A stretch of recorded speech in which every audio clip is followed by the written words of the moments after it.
This episode is powered by Safety FM.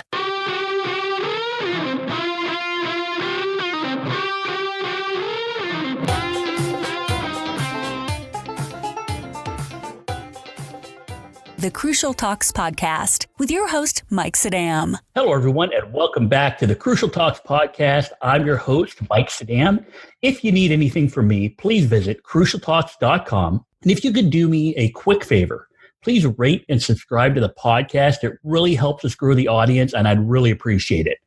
Now, in the past, we've talked a lot about communication. Now, we've talked about communication because people are social storytellers, and communication is how we create reality with each other. We've even discussed topics like how communication can help build resilience and reduce trauma. Now, the critical nature of communication is why today's guest is so interesting. Cynthia Zhai is the author of the book, Influence Through Voice: Harness the Power of Your Voice to Gain Respect, Establish Authority, and Leave an Impact. Cynthia is also a keynote speaker, trainer, and this is the cool part, she's a voice coach. This is something we haven't hit on the Crucial Talks podcast until today. Voice is such an important part of communication. It's a tool we use, but few of us get training on how to use it. So without further ado, let's welcome Cynthia Zhai to the Crucial Talks podcast. How are you doing today, Cynthia? Very good. Thank you, Mike. Well, as we get started, can you tell us a little bit about you and your journey to becoming a voice coach and writing this book? Because it seems like there really aren't a lot of voice coaches out there. We don't come across them very much. So I think it's interesting to note how you got to this place where you're able to help people with their voice and with that portion of communication. Sure. Yeah, so you are right that worldwide, the number of voice coaches is very limited. And so how I got into this was, the saying that we teach what we wanted to learn or needed to learn the most. So for me, that voice was one of the areas that I needed to learn the most. Even though, when I was young, I was in singing, and also in college, I even learned with voiceover artists to do a school radio station. But still, that when I joined the workforce, I was not able to speak up. I was not able to be heard. And also I was not assertive. So that's where I started to go on a journey where I learned all kinds of ways to improve myself. And from there, that's where I learned even more about voice. And that's where I found not only that my voice was changed, but also that the confidence I had in myself was growing tremendously. So there, if it was from there that it grew this, it planted this seed. But I didn't know that this could become a career until that in my last job in corporate, and someone was asking me, they said, Cynthia, you have a deep voice. How do we develop a deep voice? So that's where I noticed, okay, it looks like this is something people are looking for. And so once I decided to start on my own business about 10 years ago, and voice became the area that I focus on. Well, it seems pretty interesting, and I love what you said earlier, and I want to hit on it real quick because you said that we learn or we develop skills in places that we feel we need to improve or that we need to learn the most from. What I found really interesting is that you thought that you were not able to be heard, that you were not assertive. Yes. Wanted to learn ways to improve yourself. And what's really interesting is you focused on voice, but with that technique, with learning more about voice, it came with other benefits. It didn't just mean you developed a deeper, more powerful voice, more authoritative voice, but it actually changed your mindset. Yes. Because, that's for sure. Because when we are working on the voice, we are working on the body, and we know that body and mind are one. Most people, when they want to become more confident, more powerful, they work on the mindset. And then the way they sound, the way they walk, the way they carry themselves will be different. Well, for my work is the other way around, which is we work on the body, which is the voice. When we work on the voice, it will change the way how we feel about ourselves. Well, I find that really, really, really interesting because I do think a lot of people, they develop the mind first and the other stuff comes along. But really what I find interesting is that you focused on verbal communication as the starting point, and from there, these other things are built.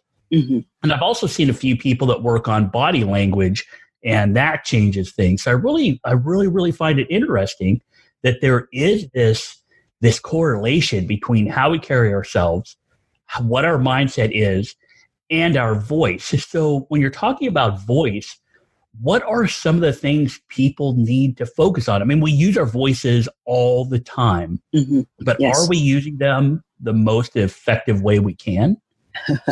I would say that for most people, they are not using the most effective way they can. And so the reason is because, by default, as we grow from a toddler to adults, that as we grow, we are actually adopting all kinds of bad habits, like the bad habits of breathing shallowly for most people, and bad habits of having tension in the body. And so all these bad habits, they are actually preventing you from projecting the best voice. And that's what I do with people, which is we are, for example, releasing the tension. We relearn how to breathe properly. And by doing all these in that way, that their voice will be more powerful, more confident. At the same time, for example, some people, they may speak with a soft voice, and some people, their voice pitch is too high. Some, their voices not having this kind of so-called gravitas. So it's all those things that we're developing by working on the body, releasing the tension, breathing properly, and also using more of the body to generate resonance, which is also vibration, to generate more resonance, more vibration in the body.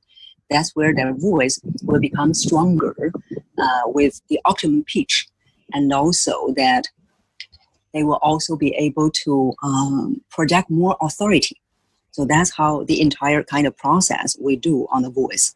Well, so what is this notion of gravitas? I've heard it before, I've looked into it before, but people that are hearing it, what is gravitas and why is that important to communication, to voice, and how does that affect maybe how people see us or how people interact with us? Mm-hmm. Yes. Yeah. So if you look at the dictionary, it will tell you the simple definition is the seriousness. So gravitas is the seriousness. But in terms of the voice, is a type of quality that when people hear that in the voice, they feel, wow, this person has presence. This person is very authoritative. This person is very capable. So that's what we mean, the gravitas in the voice. Well, and so let me ask you this. You've dealt with a lot of companies. You've given keynote speeches. You've helped people with this voice. Now, some people may be thinking, okay, she's talking to us about a way to project your voice, a way to use your voice, and you're using terms such as presence, authoritative, capable. And the question I have is, when it comes to speaking in this way, can you remain a caring and compassionate person, or can you maintain that view that you're caring and compassionate, but still have that authoritative voice to you? I mean, is there a problem with using an authoritative voice and not maintaining that compassionate leader, that characteristic that we want our leaders to have? Yeah, that's the concern is understandable. I do get questions like that from my clients. So I always ask them, because the other thing is that one of the voices my male clients wanted the most is a voice that sounds like Morgan Freeman's. So when I asked them, I said, okay, why do you like Morgan Freeman's voice? So they will always tell me that his voice sounds very authoritative, very credible, but at the same time, it's also very pleasant, very humble. There is compassion in his voice. So his voice is a very good example of what we say, that a voice has gravitas, a voice has authority, but at the same time, it still has compassion, still shows this caring in your voice. And when I'm hearing you talk, I'm kind of imagining, I mean, I think in math a lot for some reason. I think in graphs and charts and that sort of thing when I'm picturing stuff.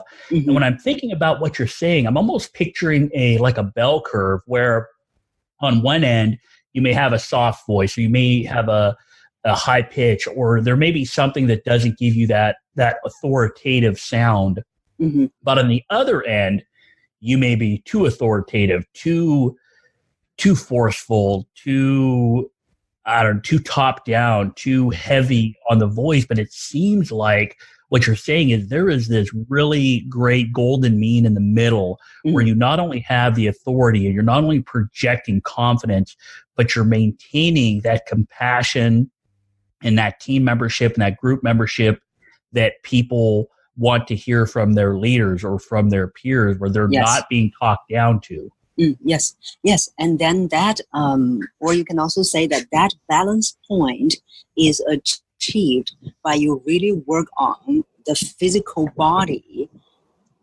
That is the physical side of the voice, because voice itself is very physical. So when we started to work on that physical side of your voice, that's where you will achieve that balance point, where you can be authoritative. At the same time, your voice is still can still sound very caring, very compassionate. Well, so if we're talking about working on the physical side of voice, I mean, I'm picturing it like people that go to the gym. You want to work on strength of body, or your cardio or something like that, so you can run farther. So depending upon what you want to work on depends on the exercises you do. So what kind of things can we work on to work on our voices to try to get in this golden mean, this area where we have a more projective voice, or a voice that projects the way we want people to see us? What are some of the things we can do to work on those, to harness that tool, to sharpen that knife, to do something that will help us develop that voice? What are some exercises or some techniques we can use? Yes, sure. So one thing that they need to know is the best voice, the authoritative, at the same time is very compassionate voice, comes from the most relaxed body. So the very first thing they will need to do is to observe the tension, where they have the tension, and then learn to release them. So one of the quickest exercises that they can do to help them release the tension, especially when they are stressed, is very simple. It's just to make a sigh, like we do, just like this. Well, and so you make that sigh, and I like what you're telling us, because you're saying that, one, we have to observe the tension. And this goes along with a lot of things other people have said, not only about individuals, but about organizations, that they have to be self-aware. And it sounds like that first step is really understanding your own tension, your own stress. Because if you're telling me that the best voice comes from a relaxed body, we need to understand when we're stressed and how we're stressed and where that tension is. And you gave the example that you need to give out this sigh, or to release that tension, where a lot of people, when they have to have the most authoritative voice, when they have to show the most confidence, also happens to be when they might have the most stress. A meeting, a presentation, a difficult discussion with an employee, a difficult discussion with a peer. These times when we have a lot of stress are the times we need that voice. And what you're saying is this exercise helps ground us and helps reduce that tension. So we have to be aware when that tension builds. Is that what you see with your clients? So the sighing is more about to help them release the tension at that moment. But because we are, as long as we are human beings, we will be having stress, we'll be having tension all the time. So that's why when we are talking about relaxation, one is physical relaxation. And on the other hand is also that the mental relaxation. So for example, some of my clients, they are always very tense in their mind all the time. So not only working on the physical tension, but at the same time, we'll also work on the mindset to release those tensions.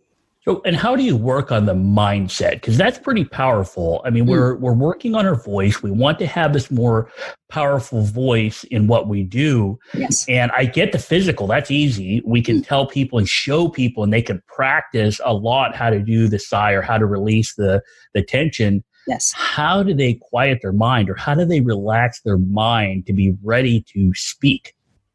Okay. So, for example, let's use the public speaking as an example. For public speaking, most people and most of my clients, when they are nervous, the first thing that we do is to really drill down to see that what is it that they're really nervous about. And when we drill down deep, then we realize it is most likely is, I'm afraid that when I say something, people will not respond. Or I'm afraid that people will judge me. I'm afraid that I will look bad. So all these actually drill down to the fear that they have. Some is fear of failure. Some is fear of judgment. So the first step is we realize what the fear is really about. So usually I will talk with them. So once we talk, then we realize, this is the fear. So one of the things that now they realize this fear is not just going to go away immediately. But the good thing is we have created this awareness. And then, so with this awareness, one of the things they're going to do is to journal. So for example, some of my clients, next week, they're going to have a presentation. And then this whole week starting, sometimes this whole month, they will start to become nervous already. And so I asked them to do journaling every day and write down 3 columns. The first column is all the fear they have. For example, the fear could be, I'm afraid that I'm going to forget. I'm afraid, blah, blah, blah. So it's all kind of fear they have, write down on the first column. Because the fear in our mind needs to get out of the mind, needs to be acknowledged. So that's the first column that they need to write. Now, acknowledging fear, what does that actually do for us? Okay. Because, most of the times when we are fearful, we never took a second to think about and pause to jump out of that fear. And by jumping out of that fear to acknowledge it, that actually help you to disassociate yourself from that fear. And that's how journaling will help you. First is you acknowledge the fear. It will help you acknowledge it instead of fear is running in your mind and fear is running you. So now you must run the fear. And to run the fear, first you need to acknowledge them. And once you acknowledge them, you write them down. It also helps you to see, okay, what is it that I am really fearful about? All these things that is actually created by this fear. So that gives them a big revelation. So that first column is the fear they have. Yes. And it helps them acknowledge it. But then now what do? What's that? Yes. What's the next columns? So once they write down the fear, now they have the fear. And the second thing is, okay, so how are we going to make the shift? So for example, if I'm fearful that people are going to judge me. So the second column is that, okay, I see this fear. The second column is, okay, what do I do with it? What do I do with it doesn't mean that it's a big jump. So some of my clients will say, what I do with it is I'm just going to tell myself, don't care about their judgment. But that's not how our mind works. Our mind is like a baby. We need to lead this baby, take baby steps. So the first step is not that, I'm not going to care about judgment anymore. So the second column we write is, okay, what's the first baby step that I can take? The first baby step could be, okay, people are going to judge me, but I am not there to be fearful about what they're going to judge me. I am there to deliver an important message. So it sounds like one of these baby steps, what I really like about what you said is you're looking at a way to impact the fear you have. And I love what you said, because what you're saying is that first column acknowledges the fear. Mm-hmm. The second column is a baby step, but the example you gave is so powerful because what you're doing is you're saying, okay, in column 1, fear, you're looking at it through this one particular lens. Yes. Column 2 changes that lens. And the example you gave is so powerful because you went from viewing this as a negative mm-hmm. to putting a positive spin. You went from saying, I'm not there for people to judge me. I'm there to deliver a powerful message. And really all you did was really tell yourself to take off that lens of fear, take off that view that people are there to judge you, and put on a different lens where you're there for a positive purpose. I really like that example because of that. So if we're going to take these baby steps in the second column, then what is that third column? The third column, now that you are there to deliver this powerful message, the third column is that you are going to imagine that yourself standing and deliver that message. And so the third column is the what I call the anticipation, which is actually more about you visualize yourself standing there and deliver that powerful message. So when we're delivering the message, when the voice is actually now, it's time, it's game time, it's time to speak, it's time for the voice to come out. Yes. We're nervous. We may have done the sigh before we get up on stage or before we have the conversation. When we're actually speaking, yes, what kind of techniques are there? And I know this stuff takes practice. You can't just tell us on a short episode of a podcast, all of a sudden we're going to be Morgan Freeman. But what are some of the things that you teach during the actual active act of projecting your voice that helps people resonate, helps people have that more powerful voice? The powerful voice is really that every step that they need to learn about voice projection, they need to make every step a habit. So that's the first big premise, that once they become a habit, then when they stand in front of the group, they don't need to think about their voice. But at this moment, if they have not made every step a habit, what they can do, what I would always ask my clients to do is, when you are standing in front of the group, you feel nervous, don't take another breath in. That's a very common mistake, that people take another breath in. Instead, because you are so nervous, actually you have a lot of tension in your body.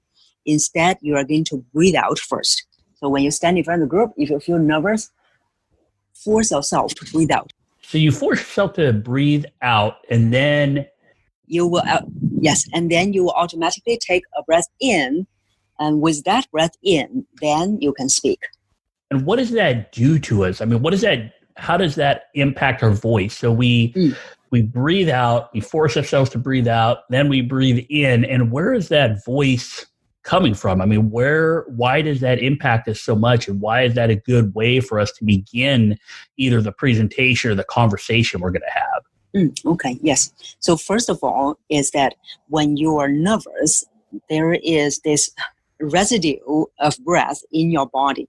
And this is very tense. This residue of breath is actually making your body tense. At the same time, most people, when they're nervous, they tend to hold their breath.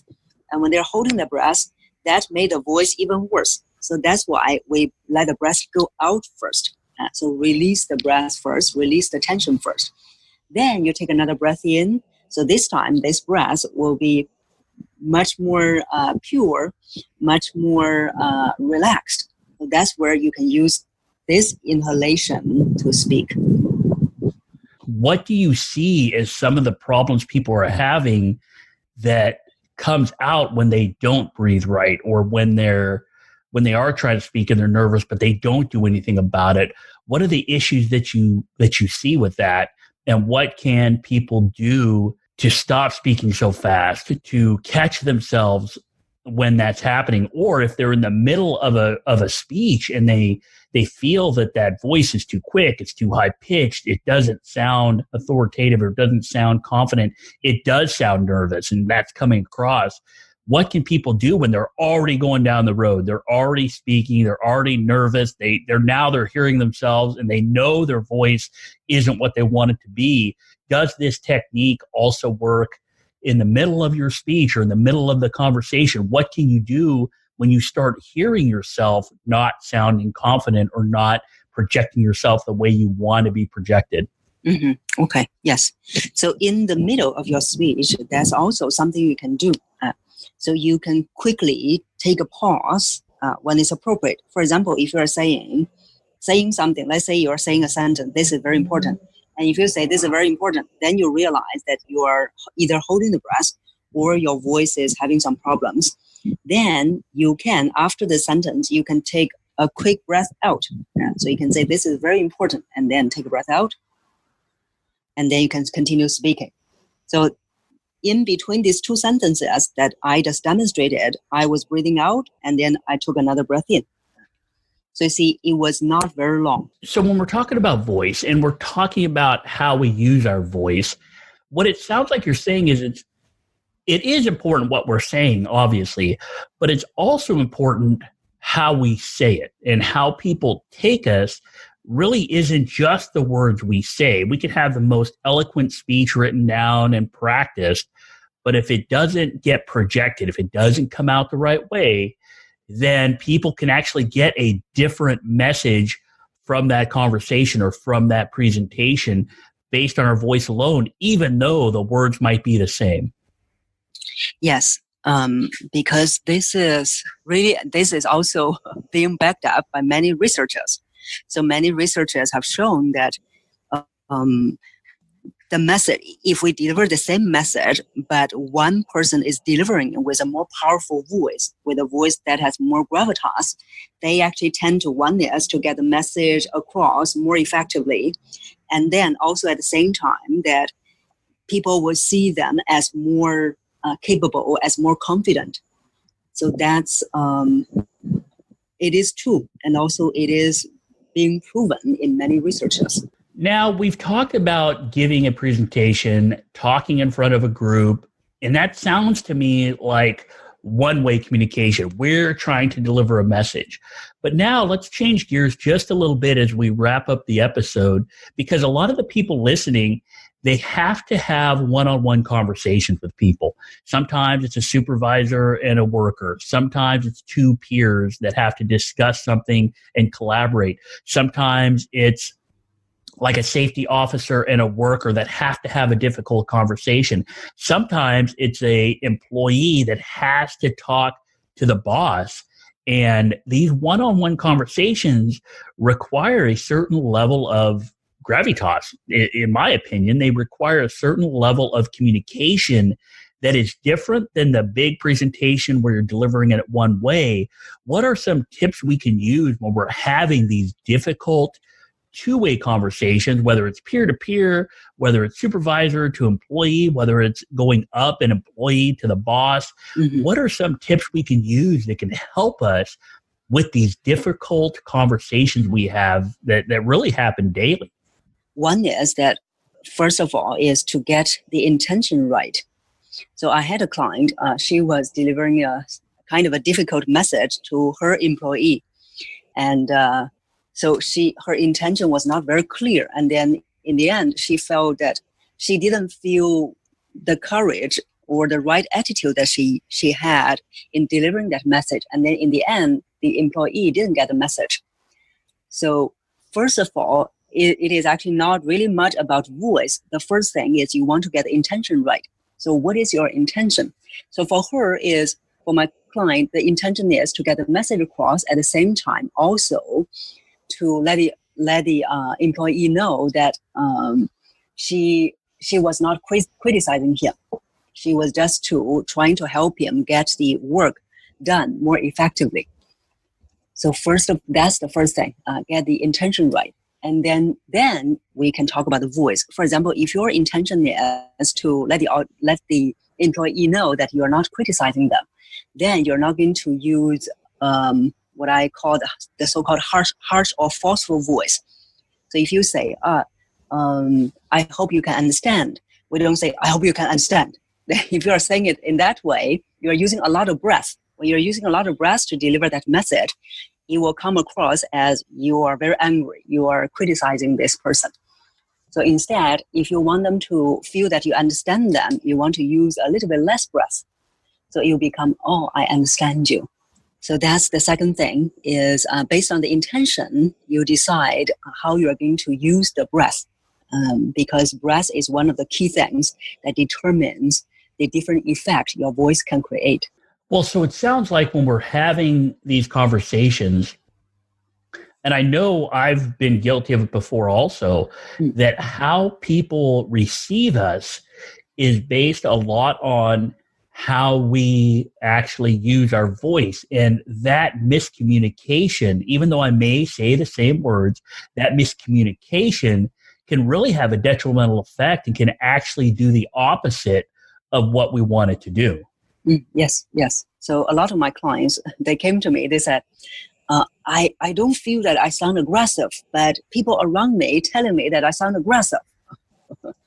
So that's why the first thing I always ask my clients to do is to record their daily conversations.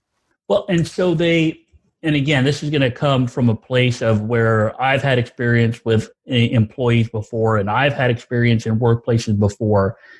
Recording daily conversations can be a difficult topic because sometimes you're not allowed to do that. So what would you say for people that are like, look, I got to have these conversations with people, but if I record them, that's a problem when we go to employee rights and all that. What other techniques do you have that we can practice our voice? I mean, should we talk to ourselves? Should we sit down and imagine having this conversation and record it? I mean, these are nice little tips people can use. So, I do have clients saying the same concern. They say, we need to get their consent to record it. So I would recommend, one is that you record you speaking over the phone, because when you are recording yourself speaking over the phone, the recording can only pick up your own voice. So that's one way. And then the other one is they can kind of doing the role play before the meeting and recording the role play. The other one is they can also record their conversations at home. Well, it sounds like that's kind of powerful, because I know even when I listen to myself on this podcast, if I listen to an episode with a guest like yourself where I'm getting some real value out of it, sometimes I listen to them because I forgot what they have said and it was really valuable. I know even hearing my own voice, I'm like, ugh, that sounds horrible. But do you find that with people that they are listening to their voice and they just don't like the way they sound, or they may even take the way they sound completely differently than somebody else? Like somebody may think they sound great, that they have a wonderful voice, but they hear themselves and they're like, oh no, I can't believe I sound that way. How do you get your clients beyond that imposter syndrome where they think, I just don't sound good? How do you get them beyond that? How do you change that mindset and give them the positive outlook on how they actually sound? I always tell them, first of all, that the recorded voice is how others hearing you. So if you want to improve the impression that you have on others when you are speaking, you want to record yourself often and listen to that voice. That recorded voice is different from the voice you hear in your head when you are speaking. But the fact is that that's how others hear you. So you need to know that how others hear you. And sometimes I also joke with them. I said, if you are having trouble hearing yourself, imagine everyone around you, they are hearing this voice every day. I think that's a great point you just made, that they are hearing us every day. They're seeing us every day. And I think that's a great point you made, because the voice we use with everybody, whether depending upon the role we're in, we may be the boss, we may be the spouse, we may be the friend, but that voice really has a lot of impact on the identity that we have and the role we're playing at the time. And if we have a mismatch of that, if we bring our boss voice home and use it with our family, that could create tension. That could create conflict because we're using almost the wrong voice for the situation. Yes. And so, and also that when we develop the voice, which is to work on the body, develop the proper breathing, more relaxed, more resonance. And that's where when my clients would fall in love with their new voice.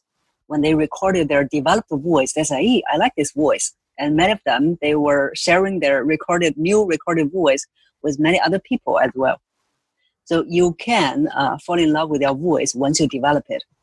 Well, I love that the picture you just painted, because really what it comes down to is that we spend so much time developing our knowledge, developing our education.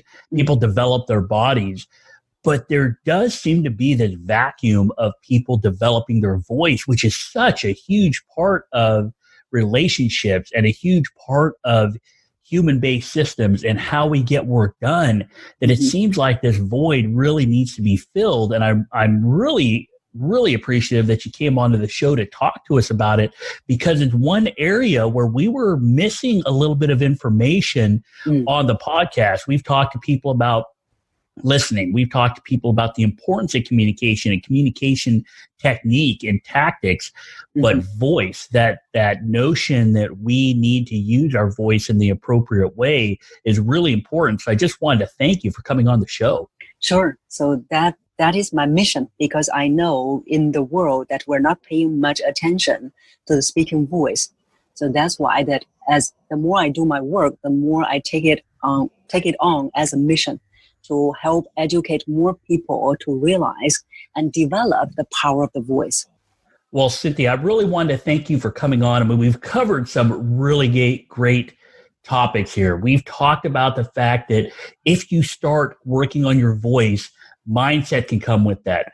Body language can come with that. And I love the fact that you started with voice as a way to affect those other things rather than having voice just be impacted after the fact. We've talked about the fact that we have techniques we can use to relax, and that relaxation helps us with the voice. We've talked about ways we can improve public speaking, that one-way communication where we're trying to deliver a powerful message, but we also covered ways we can deal with one-on-one conversations. And you gave us this great tip of how we can deal with issues that we might have through really writing those 3 columns: what we're afraid of, another way to think about it, how we can deal with it. That was a great tool we can use. So with all of this stuff we talked about, I know we're barely scratching the surface. If people want to get more information, besides your book, Influence Through Voice, what other ways can you help people? How can they get in touch with you? What services do you offer for people listening right now that would like to contact you to get more information?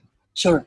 So I would recommend them a few places. One is that they can get my 3-part free video lessons, because that's where I break down all the steps for them to let them see that where they have the potential that they can develop. So the 3-part video lesson, they can get it as bit.ly/voice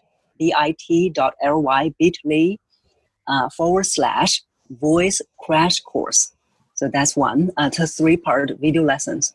And then the other one is they can go to my YouTube channel. I have, so now I lost count. I think it's about maybe more than 150 videos on YouTube. And that's where they will get the short 2 to 3 minutes video lessons to learn how to develop their voice. And of course, my website where they can find articles, they can find my upcoming events. Well, great. So I will put links to all of those in the show notes, including a link to your book. And Cynthia, I just really wanted to thank you for coming on the Crucial Talks podcast. It's been really an interesting conversation, and I learned a lot from it. I'm going to check out the YouTube videos, the website, the book, all of that great stuff. I'll put links to all of that in the show notes.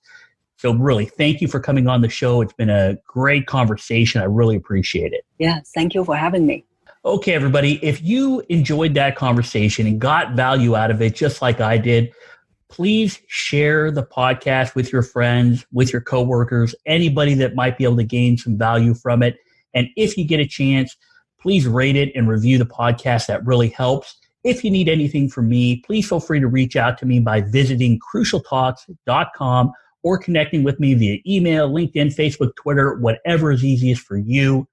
Have a great week. And remember, if we want to understand behavior, we need to understand what drives people. Please review, share, and subscribe to the Crucial Talks podcast. Visit crucialtalks.com.